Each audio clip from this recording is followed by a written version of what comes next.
इस एपिसोड की स्टार्टिंग में हमें चैन और हुआंग को दिखाया जाता है। हुआंग चैन को बताता है कि जब तुम 7 साल के थे तो तुम चट्टान से गिर गए थे। उस दिन मैं तुम्हारी बॉडी में एंटर हुआ था और मैंने तुम्हारी ताओ सोल की पावर को ले लिया था और धीरे धीरे मैंने 10,000 ताओ सोल को बनाया था। तो चैन पूछता है पर तुम हो कौन? तो वो कहता है तुम्हें मेरे बारे में जानने की जरूरत नहीं है, बस ये याद रखो कि मैंने तुम्हें अपनी डिसाइबल के रूप में चुन लिया है। फिर वह थोड़ा निराश होकर कहता है कि मुझे सिर्फ तुम ही देख सकते हो, मुझे नहीं पता कि मैं अभी किस हालत में हूँ। वैसे भी अब मैं उस दुनिया में नहीं जा सकता। और वो हुआंग को टच करने जाता है लेकिन उसका हाथ आर पार हो जाता है। तो ये देखकर चैन उससे कहता है आपने मुझे अपने डिसाइबल बनाया है, मैं आपको इसके बदले में क्या दे सकता हूँ? तो हुआंग चैन से कहता है मुझे कुछ नहीं चाहिए, बस तुम अपना पूरा ध्यान प्रैक्टिस पर लगाना। तो चैन हुआंग से कहता है मैं अपनी मेडिकल स्किल से किसी को भी टक्कर नहीं दे पाऊंगा, कम से कम मुझे कुछ कम बैक पावर तो दो।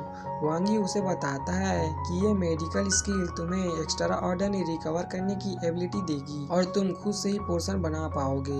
ये सुनकर चैन उससे कहता है अगर मैं अपनी ताओ सोल का यूज कर पाता तो कितना अच्छा होता। हुआंग उससे कहता है चलो अब तुम्हारी फर्स्ट एक्सरसाइज करने का टाइम हो चुका है, अब से तुम्हें हार्ड प्रैक्टिस करनी होगी। और वो एक स्पेल को चैन के माइंड में सेट कर देता है और चैन से कहता है अब मैं तुम्हें एक वेपन दूंगा। तो चैन पूछता है कि कौन सा वेपन? तो वह एक पोर्ट को समन करता है और कहता है ये है 10,000 बुक का एक वेपन, ये फ्यूचर में तुम्हारे बहुत काम आएगी। मुझे बिलीव है कि ये पोर्ट तुम्हारी कल्टीवेशन में भी मदद करेगी। तो चैन उसे थैंक यू कहता है और फिर पूछता है इसका यूज क्या है, क्या ये पोर्शन बनाने से ज्यादा कुछ और कर पाएगी? तो वो कहता है मुझे पता था तुम ये जरूर बोलोगे और मैं तुम्हें इसके अलावा कुछ और नहीं दे सकता। अगर तुम्हें कुछ और चाहिए तो तुम्हें उसके लिए हार्ड वर्क करना पड़ेगा। फिर चैन उस पोर्ट को देख कर सोच रहा होता है कि चलो अब मुझे कुछ ट्रेजर तो मिला, अब से मुझे अपनी बॉडी को ट्रेन करना पड़ेगा। और फिर वो हुआंग को थैंक यू बोलते हुए कहता है मैं अब से हार्ड ट्रेनिंग करूंगा और आपको निराश नहीं करूंगा। ये सुनकर हुआंग चैन से कहता है देखना एक दिन तुम वर्ल्ड के सबसे स्ट्रॉन्गेस्ट मैन बनोगे। और फिर वो वहाँ से हंसते हुए चले जाते हैं। अब चैन अपने माइंड स्पेस से बाहर आ जाता है और फिर वो बाहर टहलने चला जाता है। तभी जियाओ उसे आवाज लगाती है तो वो उन सभी के पास चला जाता है। उसके फादर उसे एल्डर यू से मिलवाते हैं और बताते हैं कि यहाँ पर ये जियाओ को लेने आई है, ये जिया की मास्टर है। तो चैन सोचता है कि जिया यहाँ से चली जाएगी, पता नहीं फ्यूचर में अब हम कब मिलेंगे। और फिर वह यू को ग्रीट करता है तो यू उसे कहती है मैंने तुम्हारी ताओ सोल के बारे में सुना है, मेरे पास तुम्हारे लिए एक मेडिक बुक है, तुम इसे रख सकते हो। तो चैन उसे ले लेता है और यू उसे बताती है कि ये बुक मुझे एक केव में मिली थी और मैं मेडिसिन में अच्छी नहीं हूँ तो मैंने इसे खोला नहीं, तो तुम इसे पढ़ सकते हो। तो चैन उस बुक के लिए उसे थैंक यू कहता है और फिर वो वहाँ से चला जाता है। फिर बाद में वो जिया को गले लगाते हुए कहता है जब तुम जियानु एकेडमी में पहुँच जाओ तो तुम अपना अच्छे से ख्याल रखना, जब भी मुझे कोई अपॉर्चुनिटी मिलेगी तो मैं तुमसे मिलने आ जाऊंगा। तो जिया उससे कहती है तुम भी अपना ख्याल रखना, जब भी तुम्हें कोई बुली करेगा तो मैं तुम्हें बचाने आ जाऊंगी। सीन शिफ्ट होता है और हम सभी को देखते हैं जो जिया को गेट तक छोड़ने के लिए आए थे। फिर यून उन सभी को कहती है अब हमारे जाने का समय हो चुका है। तो जिया सभी को बाय बोलकर यू के साथ उसके शॉर्ट से चली जाती है और चैन सोच रहा होता है कि जिया मेरा वेट करना, मैं तुम्हें प्राउड फील जरूर कराऊंगा। वो बहुत उदास हो जाता है।